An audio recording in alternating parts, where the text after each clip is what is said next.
प्रेम से बोलिए सूर्य देव की जय। प्यारे भक्तों, आज रविवार के दिन आप सभी श्रवण करेंगे सूरज रोटा की व्रत कथा, चैत्र मास के दूसरे रविवार की व्रत कथा। रविवार का व्रत करने और इन कथाओं को सुनने से सूर्य भगवान की विशेष कृपा प्राप्त होती है। तो आइए अपने और अपने पूरे परिवार की मंगल कामना को करते हुए आज की इस पावन कथा का रसपान करते हैं। प्रेम से बोलिए सूरज भगवान की जय। सूरज भगवान कथा कहने वाले और सुनने वाले, हुक्कार भरने वाले सभी भक्तों की हर मनोकामना को पूर्ण करे। जय सूर्यदेव। दो माँ बेटी थी, सूरज भगवान का व्रत करती थी। सूरज भगवान का व्रत आया, माँ को किसी आवश्यक कार्य से बाहर जाना पड़ा। उसने अपनी बेटी से कहा, बेटी तू 2 रोट बना लेना। बेटी ने 2 रोट बना लिया। उसी समय एक जोगी भिक्षा मांगने आया। उसने माँ के रोट में से एक टुकड़ा तोड़कर जोगी को दे दिया। माँ बाहर से आई और बोली, मेरा रोट दे। तो बेटी बोली, माँ एक जोगी भिक्षा मांगने आया था, आपके रोट में से थोड़ा टुकड़ा उसको दे दिया। ऐसा सुनते ही उसकी माँ ने जिद पकड़ ली और सारा दिन कहने लगी, घी रोटो दे, घी रोटो मेली कोर दे, पूरो दे पर महारो दे। सब ने यही सोचा कि यह पागल हो गई और सब जनों ने मिलकर उसे एक अंधेरी कोठरी में बंद कर दिया। लड़की का एक राजकुमार से विवाह हो गया। उसके पति ने जिद कर ली कि मेरे को अपने ससुराल जाना है। बेटी की मायके में कोई और नहीं था। जब उसने सूरज भगवान से विनती की कि मेरे को 1.25 पहर का मायका दो, जब सूरज भगवान तथास्तु कहकर अंतर ध्यान हो गए, उसके बाद सूरज भगवान की कृपा से जंगल में महल, बाग बगीचे, माता पिता, भाई बहन, भाभी भतीजे सब बेटी जमाई के आदर सत्कार करने लगे, अपना प्यार लुटाने लगे। 1.25 पहर का समय बीतने लगा, पर जामाई जी का मन नहीं भरा। बेटी बोली, चलो देर हो रही है। उसको पता था 1.25 पहर होते ही सब खत्म हो जाएगा। वो अपने पति को लेकर जाने लगी। उसके पति ने अपने एक पाँव की मोचरी वहीं छोड़ दी। आधे रास्ते गया और बोला, मेरी मोचरी वहीं रह गई।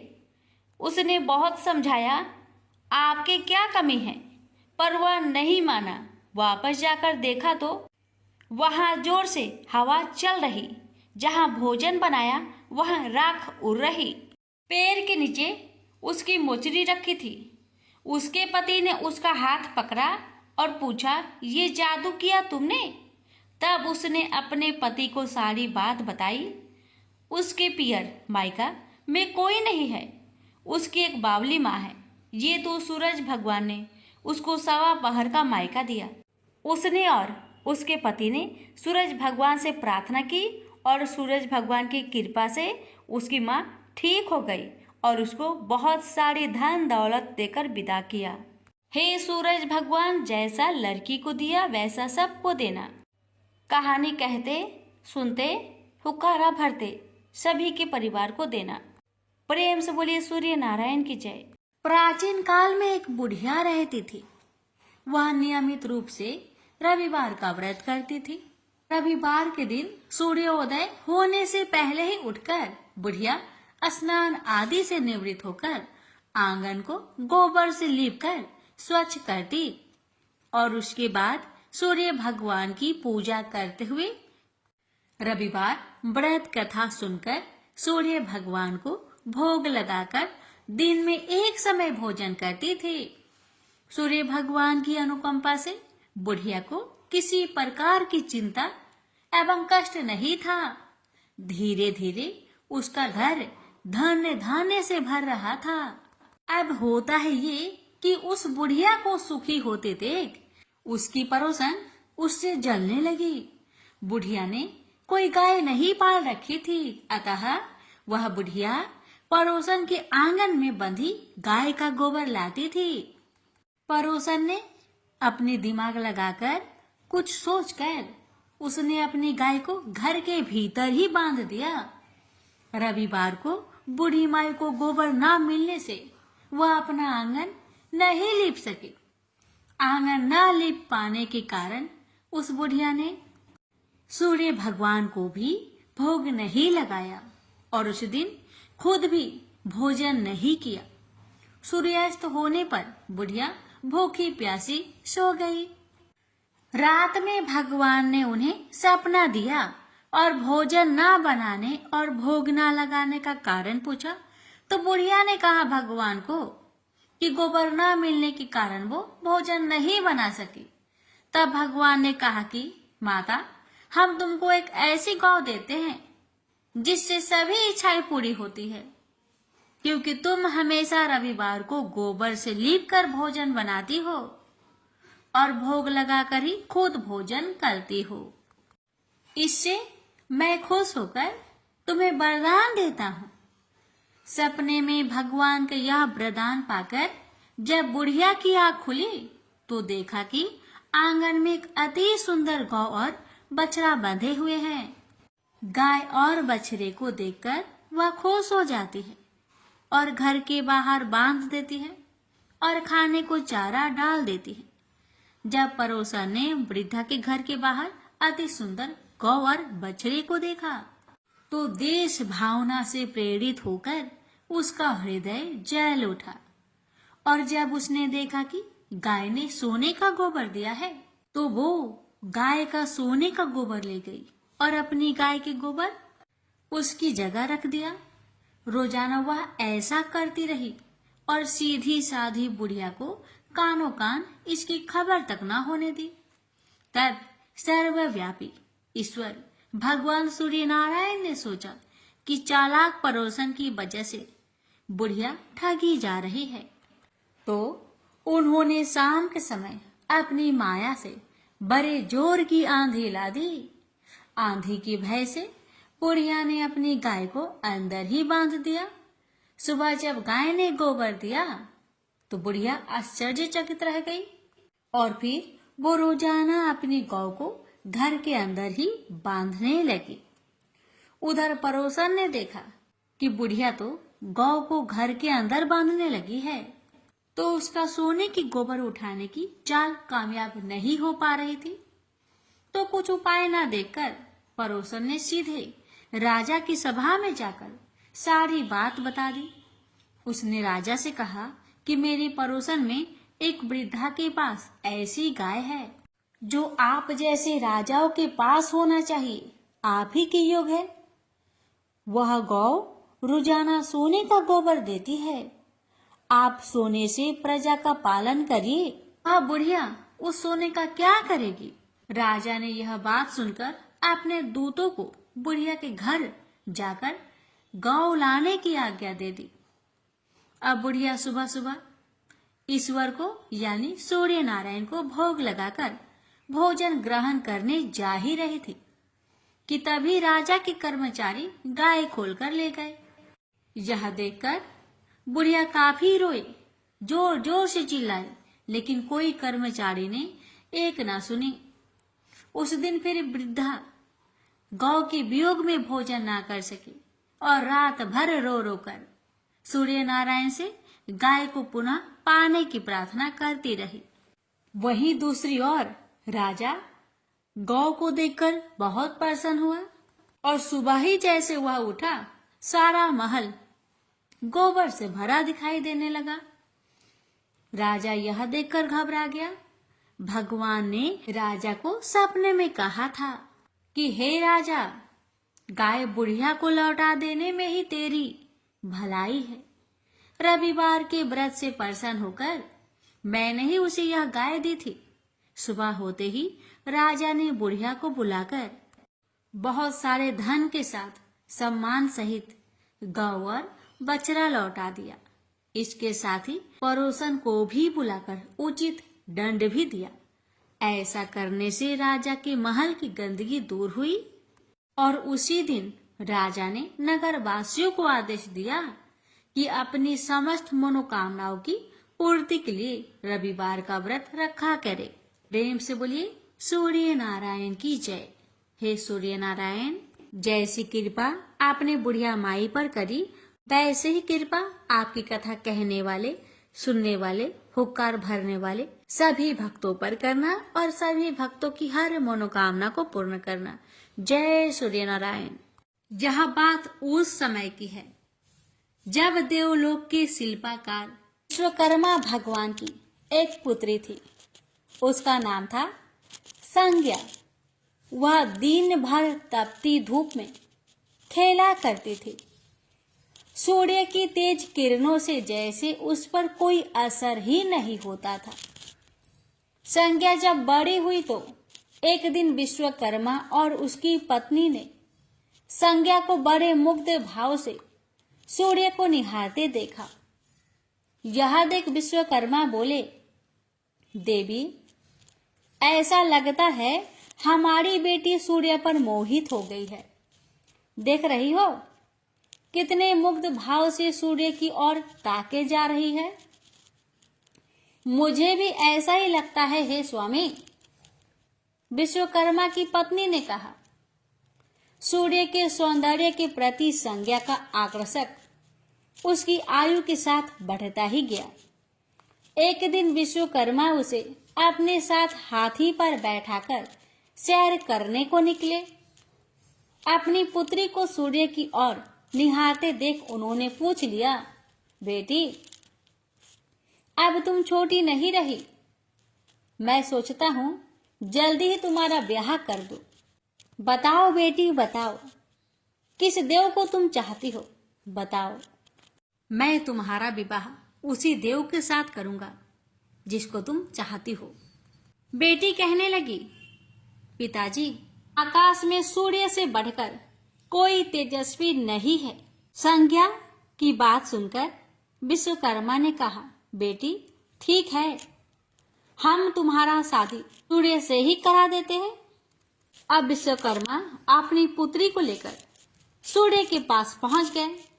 उन्होंने अपनी पुत्री की इच्छा सूर्य देव को बताई तो सूर्य देव ने उनका प्रस्ताव सहर्ष स्वीकार कर लिया और बोले, आपकी पुत्री मेरे साथ विवाह करना चाहती है। यह मेरे लिए सौभाग्य की बात है, पर अपनी बेटी से पूछ तो लीजिए कि वह मेरा ताप सहन कर पाएगी या नहीं।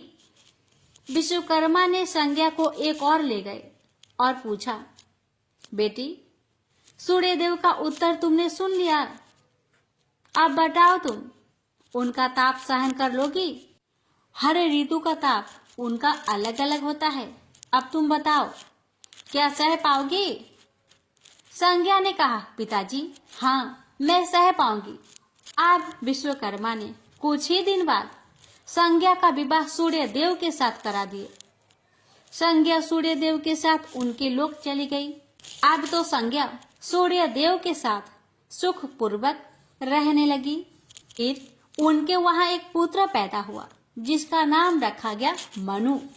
अनेक ऋषि मुनि बालक को आशीर्वाद देने आए। यह बालक ज्ञानियों में भी ज्ञानी होगा। ऋषियों ने भविष्यवाणी की। आशीर्वाद सच निकला। जब वह कुछ बड़ा हुआ तो ऋषि मुनियों से शिक्षा ग्रहण करने लगा। सूर्यदेव और संज्ञा को अपने बेटे पर बड़ा गर्व था।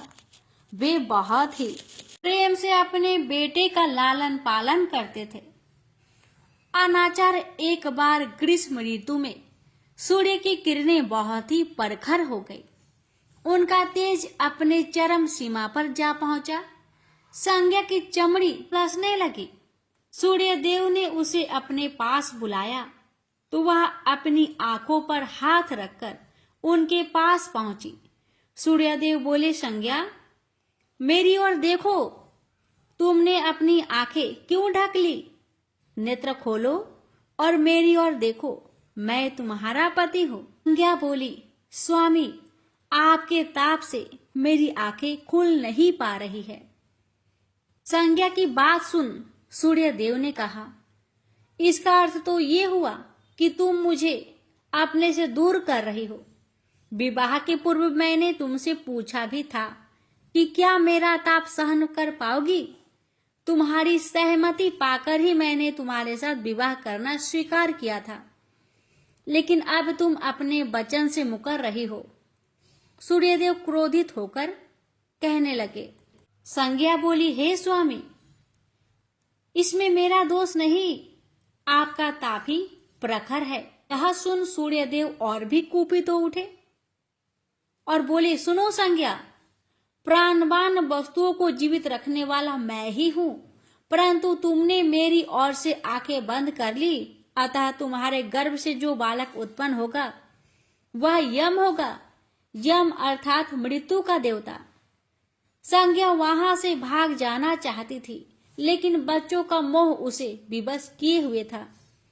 संज्ञा की एक सहचरी थी, उसका नाम था छाया, जो हूबहू संज्ञा की ही प्रतिलिपि थी। उसने इस विषय में छाया की मदद लेने का निश्चय किया। उसने छाया को बुलाया और अपनी समस्या बताई। सुनकर छाया बोली, मुझे क्या करना होगा?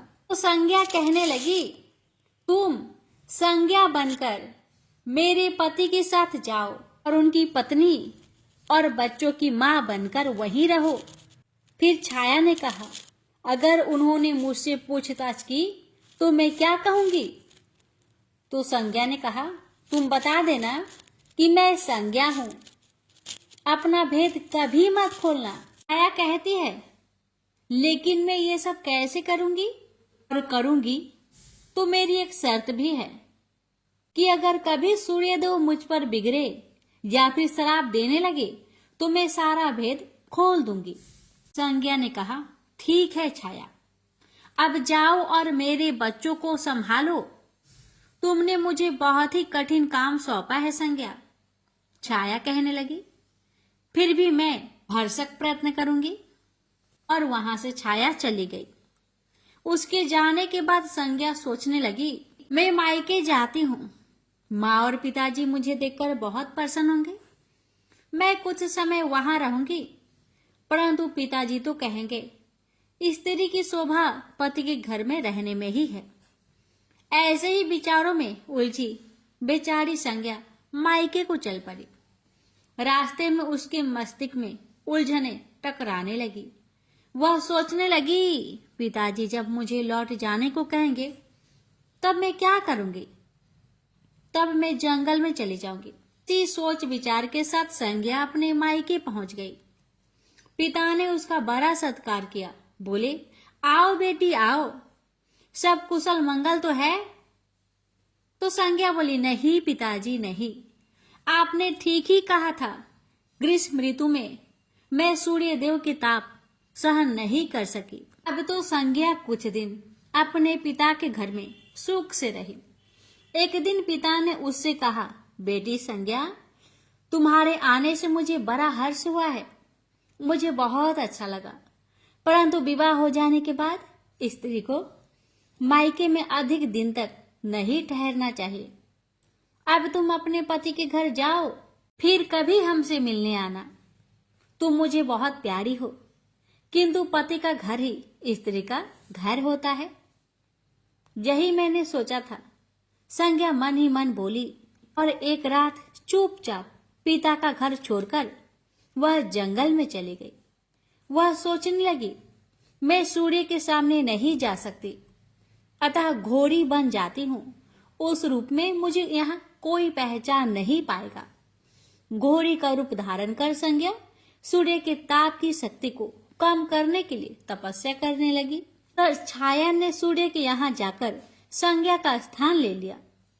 सूर्य देव ने उसे संज्ञा ही समझा। वे बोले, तुम लौट आई मेरे यहाँ? तो छाया कहने लगी, क्षमा कर दो स्वामी, मैंने अपनी दुर्बलता को जीत लिया है। छाया बड़े ही खेद स्वर में बोली। सूर्य देव कहने लगे, संज्ञा, मैं तो कब का ही तुम्हें क्षमा कर चुका हूँ। अब घर की जिम्मेदारी संभालो, बच्चों का लालन पालन करो। छाया ने कक्ष में लेटे दोनों बच्चों पर निगाह डाली और घर की जिम्मेदारियां संभाल ली। छाया इस घर में सुखी थी। वह प्राय सोचा करती थी कि बेचारी संज्ञा को कितना अच्छा घर त्यागना पड़ा उसे। क्या वह कभी नहीं लौटेगी? समय पाकर छाया को एक पुत्र हुआ। पुत्र पैदा होने के बाद वह कुछ चिंतित रहने लगी। मुझे यह नहीं भूलना चाहिए कि मैं संज्ञा नहीं छाया हूँ। छाया ने एक पुत्र और पुत्री को जन्म दिया। अब छाया का व्यवहार बदलने लगा। वह अपने बच्चों से तो ज्यादा प्यार करती, लेकिन संज्ञा के बच्चों को तारने और उनके साथ दुर्व्यवहार करने लगी। मनु ने तो बी माता के व्यवहार को नजरअंदाज कर दिया, लेकिन यम को उसका व्यवहार खटकता रहा। माता छाया का यमुना बहन के साथ ऐसा व्यवहार करना उचित नहीं। वह अपने बच्चों के साथ तो कितना अच्छा व्यवहार करती थी। हम भाई बहन से नफरत, एक दिन तो हद ही हो गई। छाया ने यमुना के बाल पकड़े और उसे डंडे से पीटते हुए बोली, कमबख्तो, मरते भी तो नहीं, मर जाओ तो मेरा पीछा छूटे। जब छाया देर तक यमुना को पीटती रही तो यम से न रहा गया। उसने जाकर छाया का हाथ पकड़ लिया और गुस्से से बोला, बस माता बस, अब तुमने यमुना पर हाथ उठाया तो मुझसे बुरा कोई ना होगा। अच्छा, तेरी यह हिम्मत, मुझे धमकी देता है? ठहर जा, आज मैं तेरे पिताजी से इसकी शिकायत करूंगी। छाया बड़े ही क्रोध स्वर में बोली, लेकिन छाया ने इस डर से सूर्य देव से शिकायत न की, कहीं उसका भेद उजागर न हो जाए। लेकिन यम और यमुना ने तंग आकर अपने पिता से उसकी शिकायत अवश्य कर दी। पिताजी, यह स्त्री हमारी माँ नहीं है। यम ने कहा, हाँ पिताजी हाँ, पुत्र माता से विमुख हो सकता है, परंतु माता की ममता कभी कम नहीं होती। यमुना भी बोल उठी। सूर्यदेव ने कहा, मैं देख लूंगा, तुम जाओ, डरो नहीं, बस सब ठीक हो जाएगा। ऐसा कहकर सूर्यदेव ने बच्चों को धैर्य बंधाया, लेकिन बच्चों के जाते ही वह सोच में पड़ गए। बच्चे ठीक कहते हैं, यह अवश्य कोई मायाविनी है। सूर्यदेव गुस्से में भरकर छाया के पास पहुंचे और उसके केस पकड़कर झंझोरकर बोले, सच बताओ तुम कौन हो, अन्यथा मैं तुम्हें कठोर दंड दूंगा। ठहरिए स्वामी ठहरिए, छाया कांपती हुई बोली। स्वामी, मैं संज्ञा की छाया हूं। वह आपकी देखभाल का भार किसी को सौंपे बिना नहीं जाना चाहती थी, इसलिए उसने मुझे आपके पास भेज दिया है। सूर्यदेव ने कहा, संज्ञा कहाँ गई है? तो छाया ने बताया, अपने पिता के यहाँ। अब तो सूर्यदेव सीधे विश्वकर्मा के पास पहुंचे और उनसे पूछा कि संज्ञा कहाँ है? तो विश्वकर्मा जी ने कहा, वह तुम्हारे तेज से बचने के लिए यहाँ आई थी। विश्वकर्मा की बातें सुन सूर्यदेव ने कहा, तो आप मेरा तेज को घटा दीजिए, फिर उसे खोजने के लिए चलते हैं। विश्वकर्मा ने सूर्यदेव की तेज का 8वां भाग को छाट दिया, जिससे उनका तेज घट गया। फिर वे संज्ञा को खोजने निकले। उन्होंने राहगीरों से पूछताछ की, तुमने इधर कोई घोड़ी को देखा है क्या? हाँ, एक बिलछन घोड़ी को हमने नदी के पास विचरण करते हुए देखा है, राहगीरों ने बताया। उसमें बिलछन की क्या बात है? वह घोड़ी मानवी भाषा भी बोलती है। देव, अब तो यह अवश्य ही संज्ञा होगी, सूर्यदेव बोले। सूर्य घोड़े के निकट पहुंचे और कहा, संज्ञा, मैं सूर्य हूं, तुम्हारा पति। अब यह घोड़ी का रूप त्याग दो। जब तक मेरी मनोकामना पूरी न होगी, मैं यह घोड़ी का रूप नहीं त्यागूंगी। घोड़ी बनी संज्ञा ने उत्तर दिया, तुम्हारी मनोकामना तो पूरी भी हो गई। सूर्यदेव ने कहा। फिर विश्वकर्मा बोलने लगे, बेटी, सूर्यदेव ठीक कहते हैं, मैंने इनके तेज का 8वां भाग को काट दिया है। पिता से अवशासन पाकर संज्ञा ने अपना घोड़ी वाला रूप त्याग दिया और अपने स्वाभाविक रूप में आ गई। वह हर्ष से अपने पिता से लिपट गई और फूट फूट कर रोने लगी। फिर उसने झुककर सूर्यदेव के पांव छुए और पूछा, स्वामी, हमारे बच्चे तो सकुशल है ना? सूर्यदेव ने कहा, हाँ, दोनों बच्चे ठीक है। मनु, यम और यमुना को अब फिर से माँ मिल जाएगी। सूर्यदेव ने मुस्कुराकर कहा, मैं अब कभी भी अपना घर त्याग कर नहीं जाऊंगी। संज्ञा ने सूर्य देव को वचन दिया और साथ में संज्ञा बोली, स्वामी आप छाया को क्षमा कर देना और अपने साथ ही रखना। दोनों का मिलन देखकर विश्वकर्मा ने भी अपना आशीर्वाद प्रदान किया। जाओ और सदा सुख शांति से रहो। सूर्यदेव और संज्ञा सूर्यलोक पहुंचे और छाया और बच्चे के साथ आनंद पूर्वक रहने लगे। तो प्रेम से बोलिए सूर्य नारायण की जय। अटपट नगरी का एक गरीब ब्राह्मण लकड़ियों और घास के लिए हर रोज जंगल में जाया करता था। एक दिन उसने वहां वन देवियों को सूरज भगवान की पूजा करते हुए देखा। सूर्य नारायण के आह्वान का उनका अनुष्ठान अनूठा था। ब्राह्मण ने साहस जुटाकर उनसे पूछा कि ये क्या कर रहे हैं आप लोग। तब उन्होंने उत्तर दिया, यह सूर्य नारायण का अनुष्ठान है। ब्राह्मण ने कहा, मुझे भी इसकी विधि बताइए। तब वन देवियों ने कहा, नहीं, यह बहुत शक्तिशाली अनुष्ठान है। यदि हम तुम्हें सिखा देंगे तो संभवतः तुम अहंकारी हो जाओगे और इसे विधि पूर्वक न करोगे। ब्राह्मण ने वचन दिया, नहीं नहीं, मैं ऐसा बिल्कुल नहीं करूंगा। मैं विनम्रता पूर्वक संपूर्ण विधि का भली भांति पालन करूंगा। तब वन देवियों ने कहा, उसे अनुष्ठान की विधि समझाई कि रविवार को चंदन सार से सूर्य नारायण का चित्र बनाकर उसे पुष्प और फल अर्पित करे। उसके बाद 6 महीने तक हर रविवार को वह ऐसा ही करे।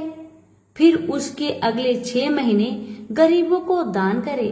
ब्राह्मण घर गया और रविवार से अनुष्ठान प्रारंभ कर दिया। उसके अनुष्ठान से सूरज भगवान बहुत प्रसन्न हुए। धन धान्य से ब्राह्मण का घर भर गया। उसे बहुत प्रसिद्धि प्राप्त हुई। एक दिन रानी ने उसे बुलवाया। राजमहल में जाते समय भय से उसकी टांगे कांप रही थी। रानी ने उसे बैठने को आसन दिया और सहृदयता से कहने लगी, डरने की कोई बात नहीं है।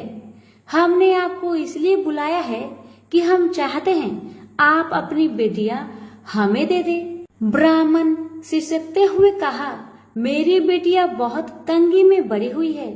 राजवंश में उनके साथ चाकरों के समान आप व्यवहार करेंगी। रानी ने उसे आश्वस्त किया कि नहीं नहीं, ऐसी बात नहीं है, आप चिंता ना करें, उनके साथ राजसी व्यवहार किया जाएगा। एक का राजा से विवाह होगा और दूसरी का मंत्री से होगा।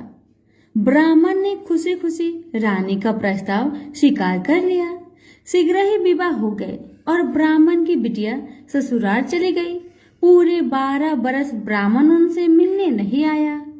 वह अपने काम और काज में और अनुष्ठान में व्यस्त रहता था। तथा 12 बरस बाद उसने बेटियों से मिलने की सोची। पहले वह बड़ी बेटी के पास गया। बड़ी बेटी राजा से ब्याही थी। बेटी ने पिता को रत्नजड़ित चौकी पर बिठाया। सुगंधित जल से उनके हाथ पैर धुलवाए और मिठाई परोसी। ब्राह्मण ने कहा, जलपान से पहले तुम मेरी कथा सुनोगी। पर बेटी ने कहा, नहीं बाबा, आज मुझे अवकाश नहीं। महाराज अखेट के लिए प्रस्थान करने वाले हैं। मुझे उनके खाने की व्यवस्था करनी होगी। ब्राह्मण को उसका व्यवहार बहुत अशिष्ट लगा। वह क्रोध होकर वहां से चल पड़ा। ब्राह्मण वहां से छोटी बेटी के पास गया जो कि मंत्री से ब्याही गई थी। बेटी पिता को देखकर बहुत प्रसन्न हुई। बेटी ने उसे नक्काशीदार चौकी पर बिठाया। सुगंधित जल से हाथ पांव धुलवाए और उनके खाने के लिए मिठाई लेकर आई। ब्राह्मण ने कहा, बेटी, जलपान से पहले तुम्हें मेरी कथा सुननी होगी। बेटी ने कहा, हाँ अवश्य बाबा, कथा सुनकर मुझे प्रसन्नता होगी। यह कहकर वह घर के भीतर जाकर 6 मोती लेकर आई। 3 मोती पिता के हाथ पर रखे और 3 अपने हाथ में रखे। यह कथा ब्राह्मण ने आज से पहले किसी को नहीं सुनाई थी। उसने बेटी को बताया कि कैसे वह वन देवियों से मिला और कैसे उन्होंने उसे सूर्य नारायण का अनुष्ठान पूजन विधि बताया। बेटी ने एक एक शब्द को बड़े ध्यान से सुना। फिर ब्राह्मण ने मुदित मन से जलपान ग्रहण किया और घर लौट आया। पंडिताइन ने बेटी की कुशल क्षेम पूछी। ब्राह्मण ने उसे सारी बातें बताई और कहा कि बड़ी वाली मेरी बेटी ने मेरी कथा नहीं सुनी, उसे इसका फल भुगतना पड़ेगा। और वही हुआ। उसका पति सेना लेकर दूसरे राज्य पर आक्रमण करने गया था और वापस नहीं लौटा, पर दूसरी बेटी ने उसकी कथा सुनी थी, सो वह सुखी थी। उसकी समृद्धि दिनों दिन बढ़ती गई। दुर्भाग्य से बड़ी बेटी का पिंड नहीं छोड़ा। उसके लिए एक एक दिन काटना दूभर हो गया था। एक दिन उसने अपने बड़े बेटे से कहा, घर में कुछ नहीं है, अपनी मौसी के पास जाओ और कोई उपहार लेकर आओ, वह जो दे घर ले आना। अगले रविवार को राजकुमार मौसी के घर गया। वहां वह तालाब पर गया और स्नान करने आई औरतों से पूछा, तुम किसके यहाँ काम करती हो? उन्होंने उत्तर दिया, हम मंत्री की पत्नी की दासियां हैं। राजकुमार ने कहा, अपनी मालकिन से जाकर कहो कि उनकी बहन का बेटा आया है। ये भी कह देना कि उसके कपड़े फटे हुए हैं, इसलिए वो उसे पिछले दरवाजे से महल के भीतर आने दे। दासिया उसे पिछले दरवाजे से भीतर ले गई। मौसी ने उसके नहाने के लिए सुवासित जल रखवाया, पहनने को नए कपड़े दिए और राजसी भोज करवाया। उसने बेटे को मोहरों से भरा हुआ कद्दू दिया। वह चलने लगा तो मौसी ने कहा, इसे संभाल कर ले जाना, कहीं खोना मत। और रास्ते में सूर्य भगवान ने माली के भेष धारण करके मोहर से भरा हुआ कद्दू चुरा लिया। वह घर पहुंचा तो माँ ने उससे पूछा कि मौसी ने तुम्हें क्या दिया? राजकुमार ने खाली हाथ दिखाते हुए कहा, जो भाग्य ने दिया वह कर्म ने छीन लिया, मौसी ने जो दिया वह रास्ते में खो गया। अगले रविवार को रानी ने दूसरे बेटे को भेजा। वह भी शहर के तालाब पर गया और नहाने धोने आई औरतों से पूछा, तुम कहाँ काम करती हो? औरतों ने कहा, हम मंत्री की पत्नी की दासियां हैं। अपनी मालकिन से कहो कि उसकी बहन का बेटा आया है। और उसे भी पिछले दरवाजे से भीतर ले जाया गया। नहाने और नए कपड़े पहनने के बाद राजकुमार ने भोजन किया। वह चलने लगा तो मौसी ने उसे मोहर से भरी हुई खोखली छड़ी दी और बोली, इसे संभाल कर ले जाना, कहीं खोना मत। रास्ते में सूरज भगवान ग्वाले का रूप धरकर आए और उसकी छड़ी चुरा लिए। वह घर पहुंचा तो रानी ने उससे पूछा कि मौसी ने तुम्हें क्या दिया? राजकुमार ने खाली हाथ दिखाकर कहा, जो भाग्य ने दिया वह कर्म ने छीन लिया। तीसरे रविवार को रानी ने तीसरे बेटे को भेजा। वह भी सीधे तालाब पर गया। मौसी ने उसकी भी वैसे ही खातिरदारी की। उसे नहलवाया, कपड़े दिए और खाना खिलाया। चलते समय उसने उसे मोहर से भरा हुआ खोखला नारियल दिया और कहा, इसे संभाल कर ले जाना, खोना मत। रास्ते में राजकुमार कुएं की जगह पर सुस्ताने के लिए रुका। जैसे ही उसने नारियल जगत पर रखा, वह लुढ़क कर कुएं में गिर गया। छपाक। वह घर पहुंचा तो रानी माँ ने पूछा कि वह क्या लाया है? राजकुमार ने जवाब दिया, जो भाग्य ने दिया वह कर्म ने छीन लिया। चौथा राजकुमार गया, तभी वही हुआ। उसे मोहर से भरा हुआ कुल्हड़ मिला, जिसे सूर्य नारायण चील बनकर झपट ले गए। पांचवें रविवार को रानी खुद गई और जाकर तालाब पर खड़ी हो गई। छोटी बहन उसे खुद लेने के लिए आई और पिछले दरवाजे से घर में ले गई। नहलाने के बाद बताया कि उसकी विपत्ति का कारण यह है कि उसने बाबा की कथा सुनने से मना कर दिया था। फिर उसने दीदी को पूरी कथा सुनाई। रानी ने बहुत ध्यान से कथा सुनी और रविवार व्रत करने तक बहन के पास ही रही। और दोनों बहनें बहुत ही श्रद्धा भक्ति के साथ सूरज भगवान की आराधना करती। रानी का अनुष्ठान पूरा भी नहीं हुआ था कि उसके दिन फिर गए। उसे समाचार मिला कि बरसों की युद्ध के बाद उसके पति विजयी होकर अकूट धन लेकर साथ लौट रहे हैं। राजधानी लौटते हुए राजा अपनी साली और बहू से मिलने के लिए वहां रुका। जब उसने सुना कि उसकी रानी भी यही है तो उसे लेने के लिए उसने पालकी और कुछ दासियां भेजी। नन्हे भांजे चिल्लाते हुए रानी के पास आए और कहने लगे, मौसी मौसी, तुम्हें लेने के लिए छत्र वाली पालकी आई है, साथ में हाथी घोड़े और सैनिक भी है। सब देखने के लिए बाहर भागे। बरसों की विरह और व्यथा के उपरांत राजा और रानी ने एक दूसरे का हालचाल पूछा। बहनों ने एक दूसरे को मूल्यवान उपहार और रेशमी वस्त्र दिए। अगले दिन राजा और रानी ने अपने राजधानी के लिए प्रस्थान किया। पहले पड़ाव पर जब खाना बन गया तो रानी ने राजा के लिए और अपने लिए थाल परोसे। तभी उसे बहन से सुनी हुई कथा याद आई। उसने नौकरों को आदेश दिया कि वे पास के गांव में जाए और किसी निर्धन को लाए जो भूखा हो। गांव में उन्हें ऐसा कोई नहीं मिला, पर वापस आते समय उन्हें एक भूखा लकड़हारा मिल गया। वे उन्हीं को रानी के पास ले आए। रानी ने 6 मोती निकाले, 3 लकड़हारे को दिए और 3 अपने हाथ में रखे। फिर रानी ने उसे अपने पिता और वन देवियों की कथा सुनाई। लकड़हारे का रोम रोम कान बन गया। कथा सुनते ही उसके गड्डर की सारी लकड़ियां सोने की हो गई। उसने शपथ ली कि वह पूर्ण विधि विधान से सूर्य नारायण का अनुष्ठान करेगा, बिल्कुल वैसे ही जैसे वन देवियों ने ब्राह्मण को सिखाया था। अगले दिन राजा रानी ने दल बल के साथ फिर पड़ाव डाला। खाना बन गया तो रानी ने राजा के लिए और अपने लिए खाना परोसकर सेवकों को किसी निर्धन और भूखे को लाने का आदेश दिया। आज वे एक किसान को लाए जिसकी फसल मुरझा गई थी और कुआं सूख गया था। रानी ने 6 मोती निकाले, 3 किसान को दिए और 3 अपने हाथ में रखे। फिर उसने उसे अपने पिता और वन देवियों की कथा सुनाई।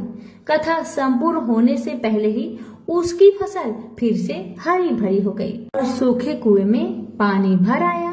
वापस जाते समय उल्सित किसान ने शपथ ली कि वह संपूर्ण विधि विधान के साथ सूर्य नारायण का अनुष्ठान करेगा, जैसा कि वन देवियों ने ब्राह्मण को सिखाया था। तीसरे पड़ाव पर रानी ने एक बुढ़िया को सूरज भगवान की कथा सुनाई। बुढ़िया का बेटा जंगल में खो गया था, दूसरा तालाब में डूब गया था और तीसरा सांप काटने पर मर गया था। रानी की कथा सुनते ही बुढ़िया के तीनों बेटे एक एक करके पड़ाव पर आ गए। बुढ़िया खुशी के आंसू बहाते हुए वहां से गई। उसने प्रण किया कि वह सूरज भगवान की उसी विधि से आराधना करेगी जो वन देवियों ने ब्राह्मण को सिखाया था। चौथे पड़ाव पर रानी के चाकर एक हाथ पांव विहीन आदमी को लाए। उसकी आंखें इतनी कमजोर थी कि उसे मुश्किल से ही कुछ दिखता था। यहाँ तक कि उसका कोई नाम भी नहीं था। लोग उसे लोथ कहते थे। चाकरों ने उसे जब देखा तब वह मुंह के बल पड़ा था। वे उसे उठाकर पड़ाव पर ले आए। रानी ने उसे नहलवाया और नए कपड़े पहनने को दिए। फिर उसने 6 मोती निकाले, 3 लोथ के पेट पर रखे और 3 अपने हाथ में रखे। फिर उसने उसे अपने पिता और वन देवियों की कथा सुनाई। अपाहिज आदमी ने पूरा श्रद्धा से कथा को सुना। कथा सुनते ही उसके हाथ पैर निकल आए और उसके आंखों की ज्योत भी लौट आई। वो भी जाते समय अति प्रसन्न होकर गया। उसने शपथ लिया कि वह सूर्य नारायण की विधि पूर्वक आराधना करेगा, जैसे कि वन देवियों ने ब्राह्मण को बताया था। अगले दिन राजा और रानी अपनी राजधानी पहुंच गए। वे महल में भोजन करने के लिए बैठे तो सूरज भगवान स्वयं प्रकट हुए और उनके साथ भोजन करने की मनसा दर्शाई। राजन ने महल के सारे दरवाजे खुलवा दिए और अनेकानेक उत्कृष्ट व्यंजन बनाने का आदेश दिया।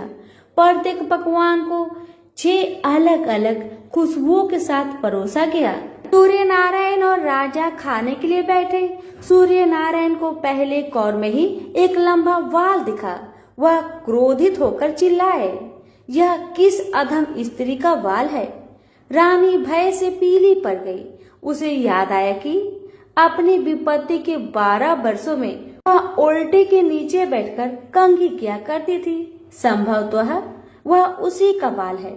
वह सूरज भगवान के पैरों में गिर पड़ी, पर सूरज भगवान ने उसे माफ नहीं किया। अंततः रानी ने मोटी मोटी कंबल ओढ़ी, उल्टी में से एक एक लकड़ी निकाली और उस लकड़ी और बाल को शहर के बाहर ले जाकर अपने बाएं कंधे के ऊपर से फेंका।